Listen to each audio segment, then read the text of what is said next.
Hi, welcome to this lab on static routes. So this lab is intended to just give you, or video, intended to give you a first look at doing static routes. The only prerequisite to this is you should be familiar with just the basic Cisco IOS commands and IPv4 addressing. So in this lab, I have a starting packet tracer file and you'll see here in a moment, a lab document, both of which is, if you're watching this video on YouTube, you can find the link there to my GitHub repository in the comments or summary section, and you can get access to both of these. Okay, so before we get started, really quick, what this lab entails is it has 3 routers, 4 networks. So we have networks 192.168, 1.0/24, 2.0/24, 3.0/24, and 4.0/24. We have a PC that's on the 1.0 network, another PCB, which is on the 4.0 network. We'll see that the routers, which routers do, belong to multiple networks. Notice that no interfaces have been configured. We don't even have cables yet. We're going to do all of that so you can see the effect of adding a connection and what iOS sees and routing table sees and all that good stuff. So no cabling yet, but I have everything pre-labeled, ready to go. You'll notice that router R1 here let me make this a little bigger right now for us. Router R1 has two interfaces, one on the 1.0 and one on the 2.0 networks. Router 2, 2 interfaces, one on the 2.0 and 3.0 networks. And router 3, 2 interfaces, one on the 3.0 and one on the 4.0 network. So let's go ahead and get started. I'm going to move this over here. So now you can see the document. I'm going to push that up a little bit. Okay, here's the lab. The lab has a lot of good explanations. I hope they're good explanations for you. So it has everything you need to know. We're going to start off with configuring each of the routers with their basic iOS commands. Many of these commands you don't really need right now, but we're going to just do it a little for practice. So what I'm showing you here is the actual commands, but I also have an easy way to do this. And that's to just copy and paste some of these commands into iOS. So let's go ahead and do that. I'm going to select router R1. Let me move this like that. And we're going to do this here. Go to CLI here. Move that up a little bit. There we go. So I get a prompt, and all I'm going to do is copy this and then go over here and select paste. Make it a lot easier, a lot faster. Router R2, so I'm going to scroll down here, and you'll notice in my lab document what I've done is I put the icon of the device that we're currently configuring. So router R2, exactly the same, only slightly different, the host name. All right, there we go. Oh, I got to select R2, don't I? Let me go over do that. Make it so it's about the same there. There we go. CLI, give me a prompt, paste. Okay, that looks good. You can scroll up, make sure everything took correctly. Yep, we're looking good. Now we're going to do R3. Okay, again, really the only difference is that I am using a different host name, but we will have some differences here in our commands that we do for interfaces and other things. All right, and that looks good as well. All right, so I think we're good to go here. I have a little information here. What if you make a mistake in doing an iOS command? We use the no keyword followed by the original command, or the command that we want to reverse or remove. Like move wrong IP address, or we want to remove the enable secret password. Or if we just want to remove whatever the default is and modify that, like the shutdown, which is by default on all router interfaces, we can do no shutdown, and we will to reverse that. All right, so let's get started. So we're going to begin on router R1. So let me go over here. There we go, router R1. I do show IP interface brief. Okay, we notice I have my two interfaces here, but nothing assigned. They're both administratively down, the interfaces. That's because we did the shutdown command. Okay, again, all this good stuff's right in here. All right, so let's go ahead and configure the IP address for that for at least one of the interfaces. Config T interface gigabit 0/0. IP address 192.168.1.1. Move that out of the way for us, 255.255.255.0. And I'm going to do a no shutdown. Shutdown is the default. Okay. Now it does say state change to up. That still should be down. Well, I think I've mentioned this, that there's Packet Tracer. So what we do, let me do this here. And show IP interface brief. I'll do an up arrow. This actually should be down because we don't have anything connected to it. Could I be wrong on that? Possibly, but I believe that the status is the physical layer status of the interface. So if there's nothing connected, I don't see how it could be up. All right, but I'll report that to the great team at Cisco that does this. Shout out to my buddy Dennis Frezzo at Cisco that actually developed this software. All right. So let's keep on going here. So we added one interface that's going to make it a member of the 192.168.1.0 network, just like PCs or any device in IPv4. When you give it an IP address and subnet mask, it does a bitwise AND operation, determines that, oh, I'm a member of the 192.168.1.0 network. Yep. All right, next, let's go ahead and connect. This may look a little weird at times with my graphics because I'm kind of got things condensed so we can see it. But what I'm going to do here is add a cable from R1. So we're going to cable from gig 00 on R1 to the switch port. So let's go ahead and do that. I'm going to select a straight through cable, gig 00, get the right port there. And I'm going to do gig 01, so we're running gigabit. And you'll notice that the light here is amber. That'll take 50 seconds to go green. Right away, though, the router's interface recognizes that there's a cable attached. It's receiving a carrier signal. The reason why this is amber is because of spanning tree, other videos, but basically the switch is ensuring that there's no switch loops or bridge loops. All right. Matter of fact, if I do show IP interface brief again, there we go. This is what we want to see here, up and up. All right, that's looking good. See, I'm just scrolling through here. Okay, next, let's go ahead and configure the client computer over here as well. Okay, so there's my PC. And what I'm going to do is just go here to config. I'll start here by clicking on Fast Ethernet. Okay, so I'm going to give it the IP address 192.168.1.100, same mask. Okay, and that makes it part of the same network, 192.168.1.0 network.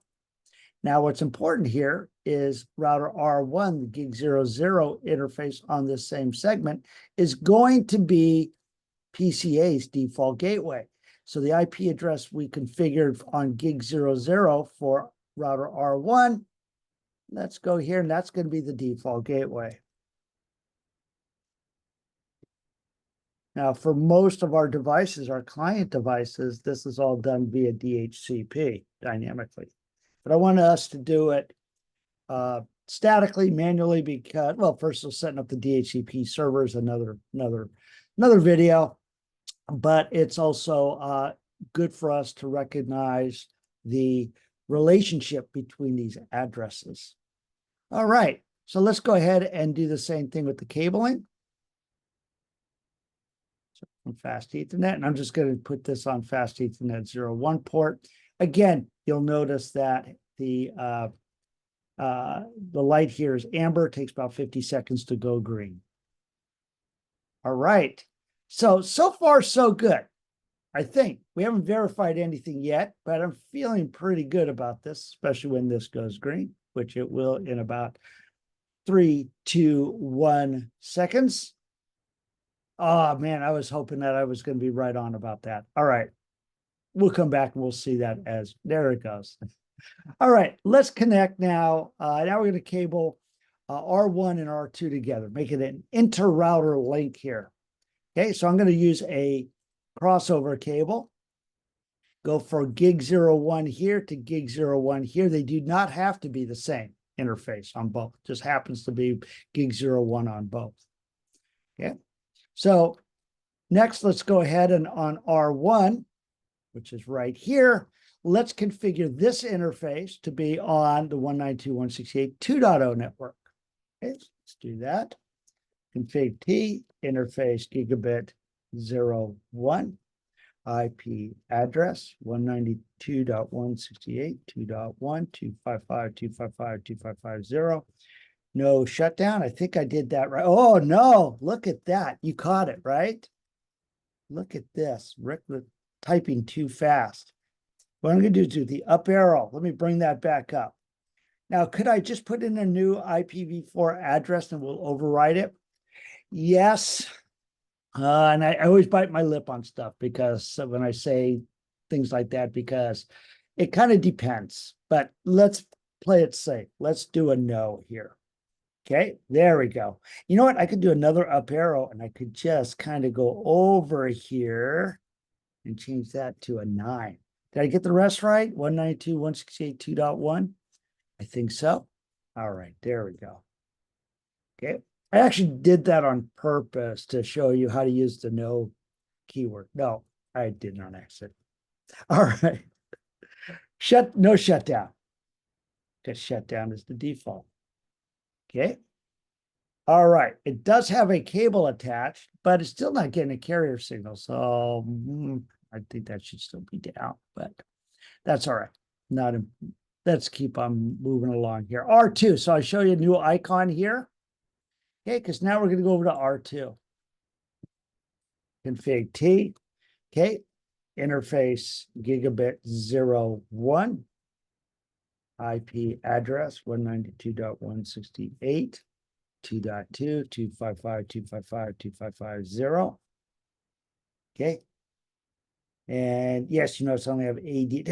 Didn't write out the whole thing. Add or address is the whole parameter there, but that should be enough. Let's see. Yes.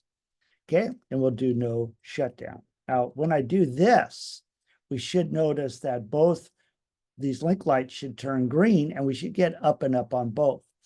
Also notice that we configured IP addresses on the same network for both R1 and R2, that both their interfaces that share the same network that they're interconnected by, okay? So R1 is a member of this network, R2 is a member of this network, and they're sharing this network together so they can reach each other on this network. Okay, let's do that now. Shutdown, green. Okay, we have no switch attached, so there's no Ethernet spanning tree taking effect. All right, now let's go over to between R2 and R3. Yeah. So let's configure on R2. I'm still on R2 here. And I'm going to do an exit here, although I really don't have to. Just when I do the interface gigabit 00 command, that will assume that I'm changing interfaces from gig 01 to gig 00. And just to show you the whole thing, if I do the tab key interface, tab key gigabit Ethernet 00, that's the complete command there. IP address tab key, it's actually address. Okay, so we're here on R2. We're going to configure the gig 00 interface. Okay, it's going to be 3.1. It's going to be part. Each interface on the router must be a member of a different IP network. Okay, so let's do IP address 192.168.2.1. 3.1, 255, 2550. Okay, do I have that right? Yes. No shutdown. Okay. And let's do an exit. So we got that done. Okay. Let's go over here now to router R3. Okay. And we're going to configure its gig 01 interface to be a member of the same network. Let's do config T, interface gigabit 01. And I'm going to do something. I'm going to make a mistake here. What if I configured this interface 3.1? Notice I gave it the wrong IP address. Whoops. Okay, gave it the wrong IP address. Matter of fact, I gave it the same address as R2. Okay. Okay. Will that cause a problem? It will. But we won't see it until we actually connect the two devices. So let's do this. So let's see, we're on R3. Yes, then we'll connect them. So let's see what happens after we do this. We connect R2 and R3 together.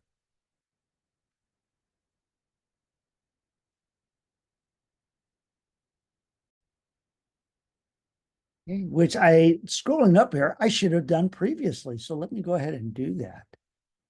R2 gigabit 00. I'm not reading my own lab here. And gigabit 01 in this case. Okay, so I was supposed to do that previously. Okay, so I configured R2 3.1, and I've misconfigured R3 also 3.1. See, it's supposed to be 3.2.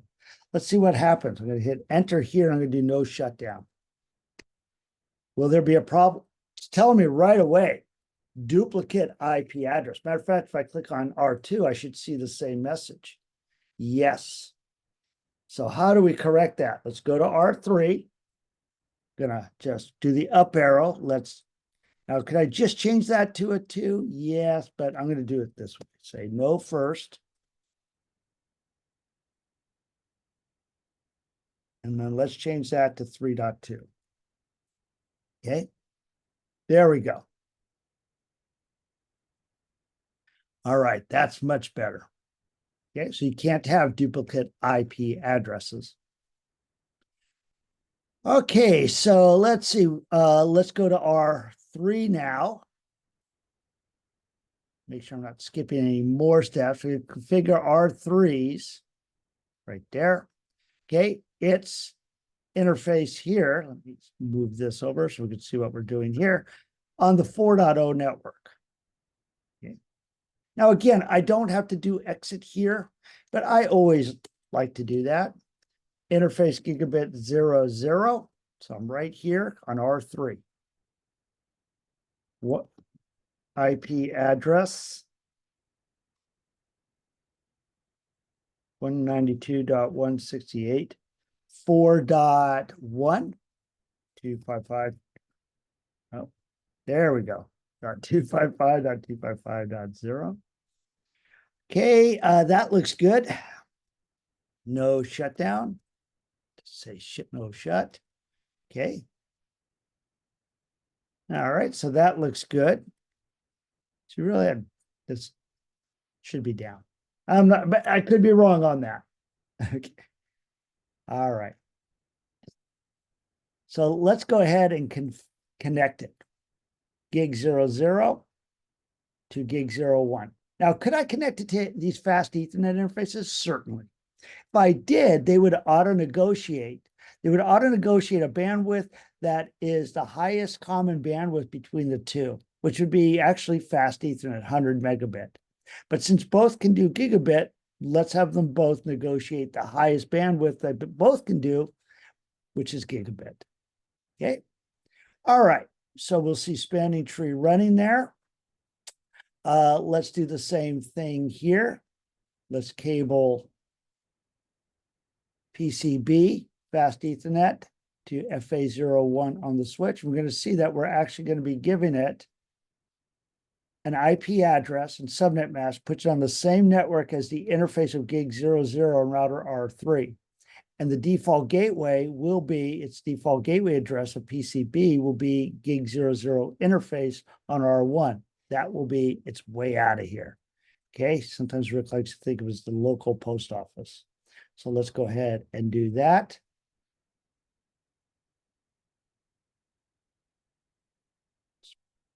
Right over here. Let's do fast Ethernet first.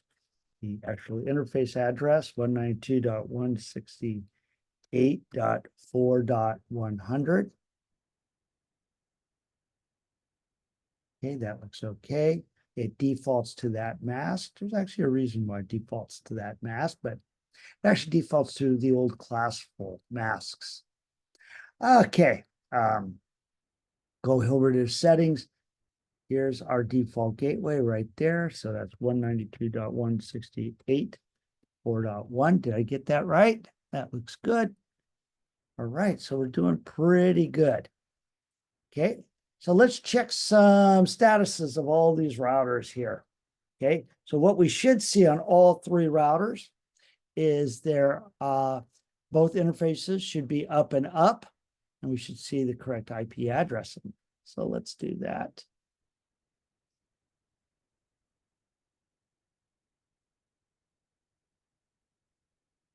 Show IP interface brief. Okay, that's looking good. Let's go to R2. By the way, if I'm at the global config prompt here, show you a shortcut. I can say do show IP. So the show command won't work from here. Show IP interface brief. By itself, it won't work. But if I put a do in front of it,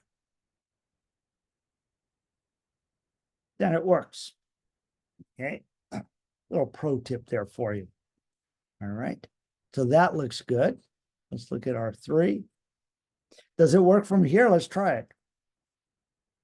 I'd use the do command.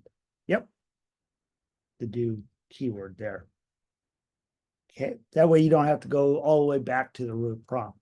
But I think we're looking good for all of these. Okay, at least that tells me I have IP addresses configured and they're receiving a carrier signal. I have a cable attached. Let's test some reachability here. Okay, so let's take a look at the routing tables. Yep. So show IP route will show me everything in the routing table. And what I should see is the directly connected networks.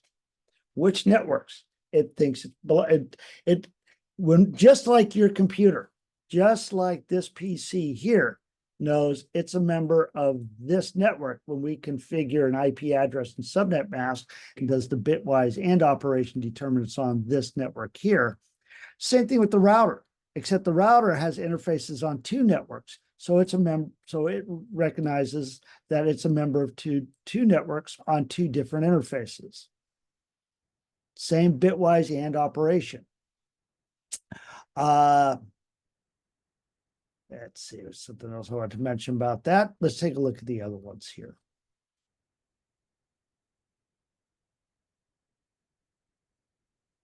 Okay, we'll just, let me do an exit here. Show IP route. You might be wondering, so there's our two directly connected. So the C means connected. So we have two directly connected networks. Now, what's that L here? The L means what's the local IP address on that interface. That's the IP address of the router. So R2 here on which interface am I looking at? Gig 01, 192.168.2.2. Now the mask is actually /24. What's that /32? Okay, briefly, let me tell you what that does.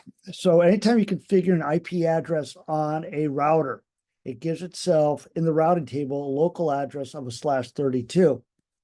That way, if it receives a packet for, like we're pinging the router or SSH telnet into the router at this address, it will see those 32 bits match the destination IP address of the packet, and this and this network, this address here in the routing table.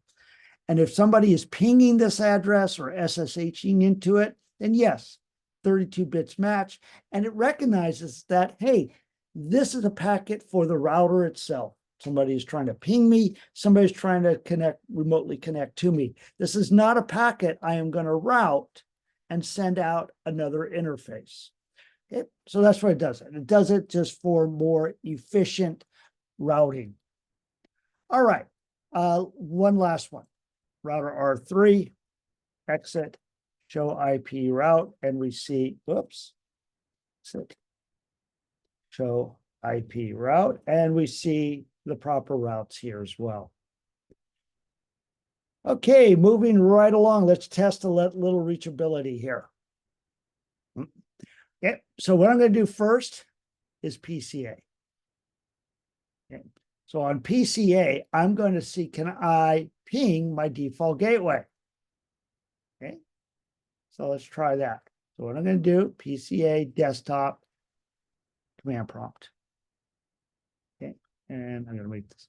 So if I do IP config, okay, we can see that, yes, it has an IP address, subnet mask, and there's the default gateway. Can it ping it?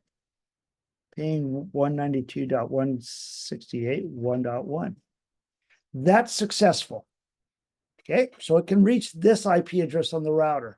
Now, what about this IP address? Will this ping, first of all, will the ping get there?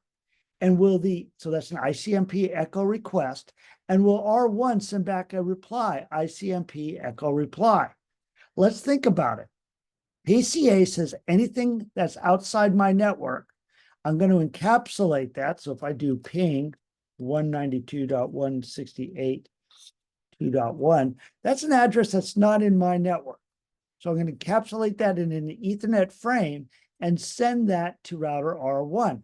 Matter of fact, encapsulated in an Ethernet frame with the MAC address of 192.168.1.1. In fact, let's look at the ARP table. I'm going to do ARP -E. Whoops. Okay, I cleared out the ARP table. Okay, no ARP. I cleared out the ARP table because I want to show you what happens here. So when PCA sends a packet to a device on another network, it says, I can't, that's on another network. I'm going to send that to my default gateway.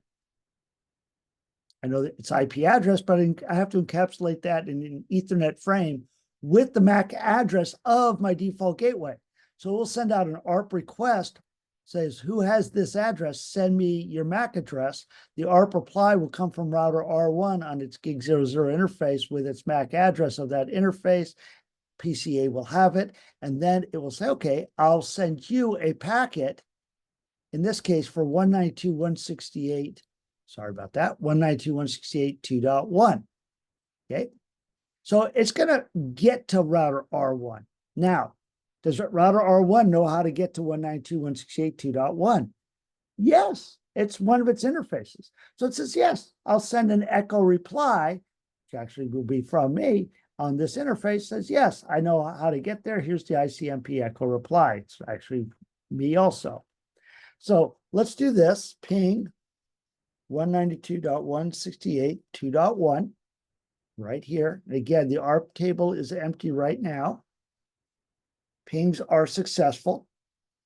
And if I do that ARP table again, notice that it's showing the IP address of the default gateway and its MAC address. It was in there the first time because when we pinged it, it needed this information. We pinged this IP address directly. Okay. All right. So that's successful. Now, so what about getting to here? Can PCA ping 192.168.2.2 on router R2? Ping this address, can it ping this? It reached here, will it reach here? And will they get back? Let's let's try it, and then we'll talk about what happened. Ping 192.168.2.2.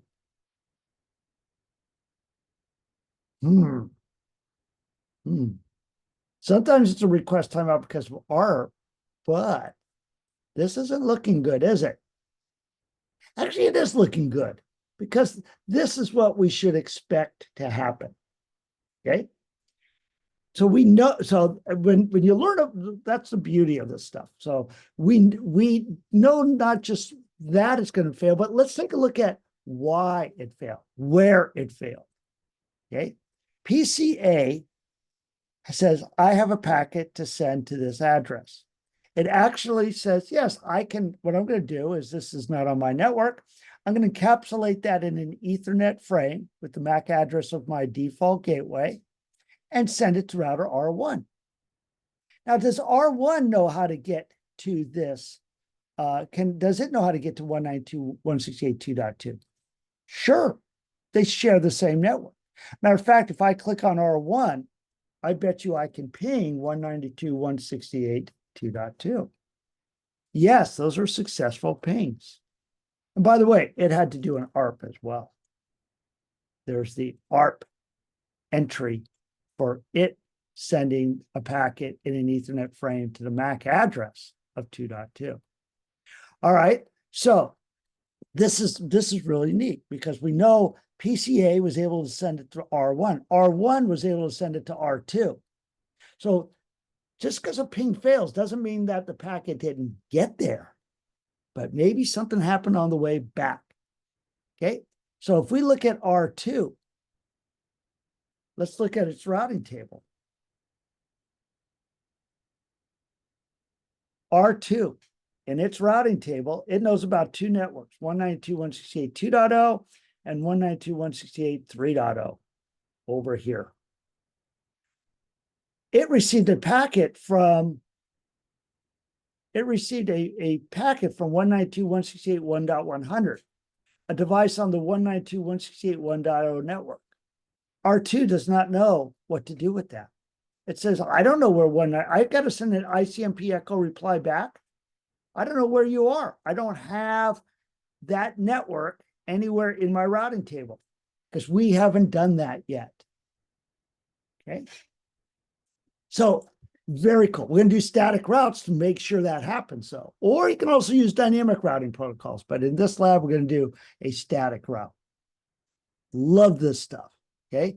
Because what happens, what's important is to know not just that it failed, but where is the failure point? And the failure point is here at router R2.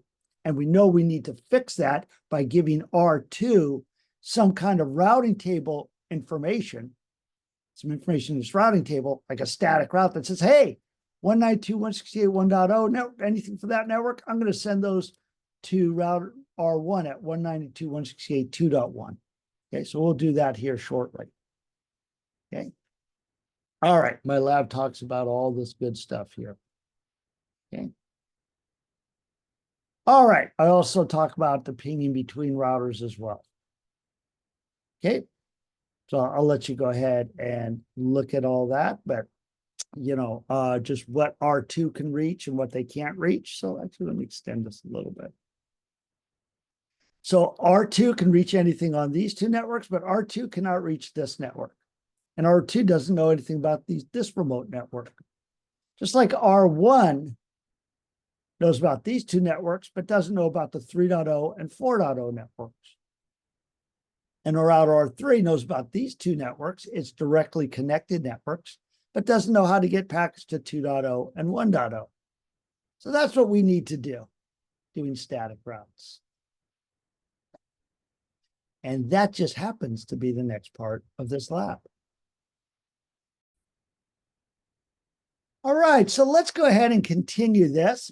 Router R1 here, configuring static routes. Okay, this is a Alex Zinner, who's been around a long time. Wrote a great book. Matter of fact, I got it right behind me in my bookcase.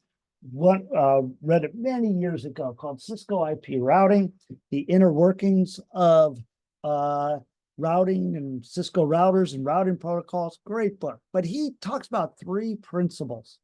And let me just mention these because they're very important. And to me, it just really, if you know these 3 principles, it really makes routing make sense. Principle 1, every router makes its decision alone based on the information it has in its own routing table. Okay, so it's only going to consult its routing table, and that's it. The fact that one router has certain information in its routing table does not mean that other routers have the same information. That's our job. Okay, doing static routes or configuring dynamic routing properly to make sure that we have the right information in the right routers.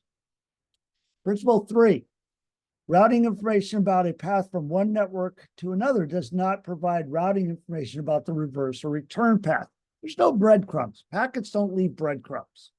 Okay, so as we saw, and well, let me mention a little bit about this. Just because, for example, and we'll see this more in a moment, if a packet is able to get to one network, doesn't mean it's able to get back. We actually saw that, right? When R2, packets got to R2, but R2 didn't know how to get them back. All right.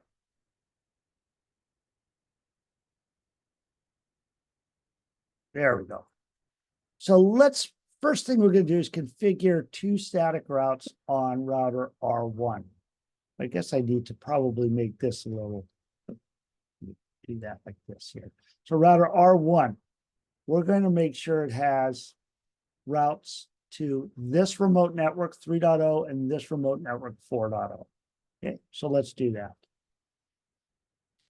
So global config. I'm going to say IP route. Okay, and then the network address 192.168.3.0 mask. Okay, so that's the remote network. Now, next is the IP address of the next hop router. Who am I going to pass the buck to? Okay, what router am I connected to that can then I'm going to hand this off to and let them have to deal with it. And that's in this case going to be R2 at 192.168.2.2. Okay. Now we're going to do the same thing for the 4.0 network. Matter of fact, it's going to be exactly the same, except we're going to put 4.0 here. You can see me change that. But what's important is it's the same next hop router. Okay, let's go to R2. Now, R2 is a little different in that it's going to have 2 remote networks it needs to reach, but 2 different next hops. So in R2, click on R2, config T, IP route 192.168.1.0, 255.255.255.0. And for this network here, the next hop is router R1, but 192.168.2.1. Really needs to be, and I always bite my lip because there's ways you can get around some of this, but at this point, what's very important, and 99.9% of the time, it's going to be an IP address. It's got to be an IP address it can reach. And it can reach this address because we share this network. And it's the IP address of the next hop router. 192.168.2.1. Did I do that right? Tell me if I didn't. All right. And for the 4.0 network, here it's going to be a different next hop address. It's going to be that of R3 on the segment that it shares, 192.168.3.0 network, be 3.2. So I'll say IP route 192.168. 4.0, that's the remote network we're trying to reach.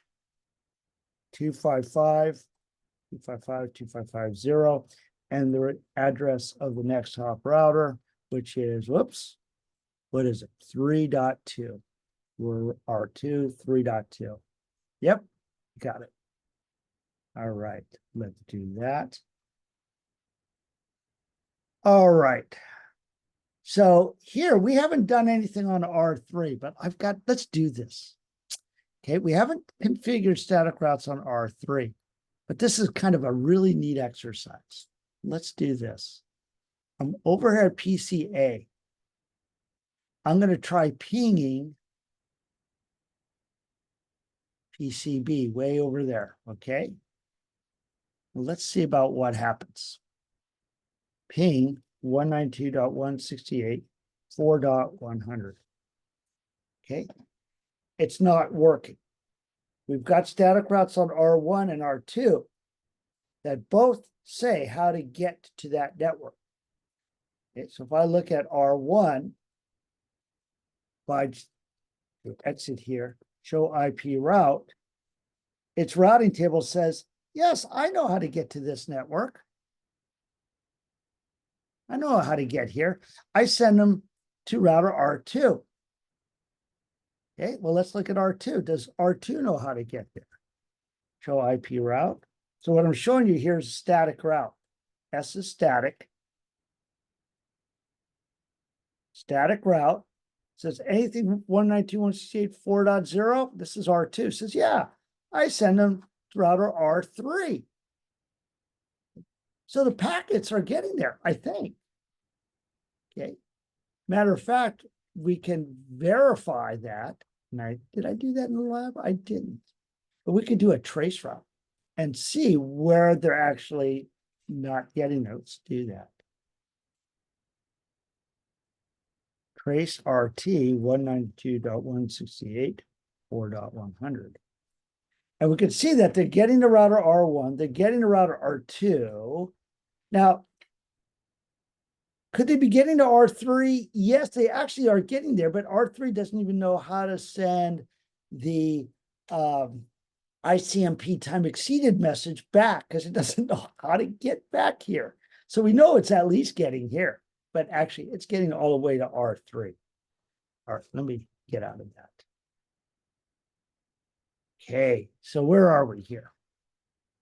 Okay, so what we need to do is configure the routes on R3. So let's do that. R3, there we go. See, its routing table has no idea how to get to 1.0. So remember Alexander's third principle. Just because routers know how to get packets to the original destination doesn't mean they know how to get back. Because we have to have routes going to everywhere, including how to get back.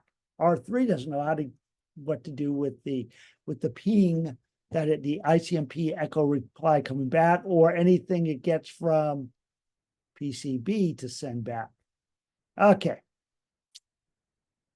Let's go ahead and do this. Okay, I need to configure it R3 static route to get to two remote networks. R3 to 2.0 and 1.0 networks. So let's do that. IP route 192.168, 2.0, 255.255.255.0. Next hop router will be R2 at 192.168.3.1. Great. Let's do the same thing. Same next hop router. 1.0. Okay. So same next hop router, but different remote network. You may be asking yourself, is there a way I can use one route for both? There are some ways. We'll talk about that in another video, another lab. We can use summary routes, default routes, so we might be able to minimize the number of in this case, static routes we have going to the same next hop router. But that's for a later discussion. Okay.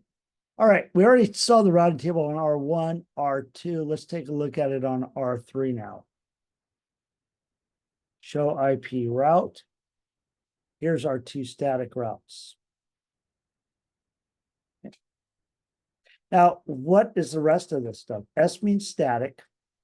Here's the network address. This is the number of bits that must match between the destination IP address and this network address for this route to be a match.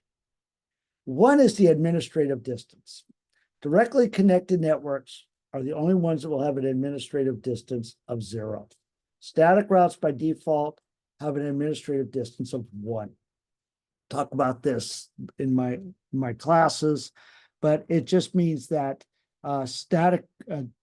directly connected networks, administrative 0, will always take precedence over a static route. That's what that is. 0 is the metric. There's no metric. And then this is the next hop. All right. So I think we're looking pretty good here. Now let's try the ping again. Ping. Yes. They're getting there and back. Matter of fact, if I do a trace route, that's looking good. Look at that. Okay. So what's always important on all this is to know what the expected outcome is and why. Okay. So now we know why we have complete reachability. Matter of fact, we can even test the pings from different routers. So from router R1, I can try pinging 192.168. I can ping another router, 3.1. Okay. I can ping 4.1. All right. One last thing I just want to make note of. When router R1 pings, let's say, let's see, what should we ping here? We'll ping 4.1 interface. So I'm going to ping, let's make this over here, right here. Okay. So router R1, when it pings, say, this 4.1 interface here, the ICMP echo request is going to be sourced from the gigabit 01 interface. So it's going to use the packet is going to use the source IP address of 192.168.2.1 by default. Okay, so that's what this did right here, R1. This is the destination IP address, 192.168.4.1. And it just, since it sent it out the gig 01 interface to get there, this was the source IP address. We can actually send it out a source of another interface. What if I wanted the source IP address to be 192.168.1.1? One of the ways I can do that is just specify gig 00 as the source interface. Now, what does that provide us? Okay, let me do it. Ping, and then I'll say source gigabit 00. Okay. Whoops. And what did I do here?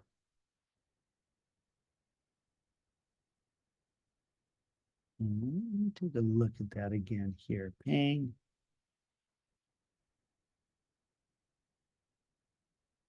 Let me take a look here. Okay. So it's not working in Packet Tracer, which is kind of interesting since I did this on Packet Tracer. But that's okay, because I'm going to show you a different way of doing this. What I'm trying to show you is, what if we wanted the source IP address to be this address? Now, why would we want to do that? That's a way to test to see if the ping worked from this IP address, 2.1, to ping 4.1. That means R3 knows how to get to this network, 192.168.2.0. But what if I wanted to test to see if R3 knew how to reach the 1.0 network? I can use this as the source IP address of my ping from R1. Now, this is not working, but that's okay. We're going to do what's called an extended ping. Okay, so I can say ping, and what protocol? IP. Okay, target IP address. So let's use our 4.1, 192.168, 4.1. You're going to see some other options we have here. Instead of sending 5 ICMP echo requests, we can send as many or as little as we want. We'll leave it at 5. Datagram size, we'll leave that as 100, the size of the segment. Timeout, how long does it wait? We'll leave that default of 2 seconds. This is important. Extended commands. We're going to say Y here for yes. Okay. Now it's going to ask me the source address or interface. Okay, I can put in 192.168.1.1 or gigabit 00. Now, this is one of those parsing things that, the programmer, I don't know, sometimes they do. What can I just say gig 00, 0/0? No, I can't. I have to actually write it out. Okay, gigabit Ethernet. Can I do space 0/0? No, it doesn't let me I actually have to write it all out. Gigabit Ethernet with no spaces. There's a couple of commands in iOS that are like this. Very few, fortunately, but this is one of them. Okay. Type of service, won't worry about that. Don't worry about the don't fragment bit. Validate the reply. Data. Okay. Data pattern. Just hit enter for the rest of these. There we go. And that worked. Okay. All right. And we can even, we did the trace route, or I can use trace route from R1 as well. Trace route is the command, not trace RT like Windows. And we can do 192.168. We can do 4.1, just do it to the router. Yeah. Okay, which shows the two hops. Router R, this hop here, and then 3.2. Okay. All right. And that's the lab. Okay. So if you're doing this for my class or anything, be sure to save your packet tracer file. But before you do that, save your configs. Copy run to start on the 3 router configs. Save your config. Okay. I hope you found this helpful. I always love talking about all this stuff, routing, TCP, whatever it might be. All right. Again, the lab itself and the starting packet tracer file are both available in my GitHub repository. Or if you're a student of mine, I give it to you via whatever management system we're using in class. Have a great day, everybody.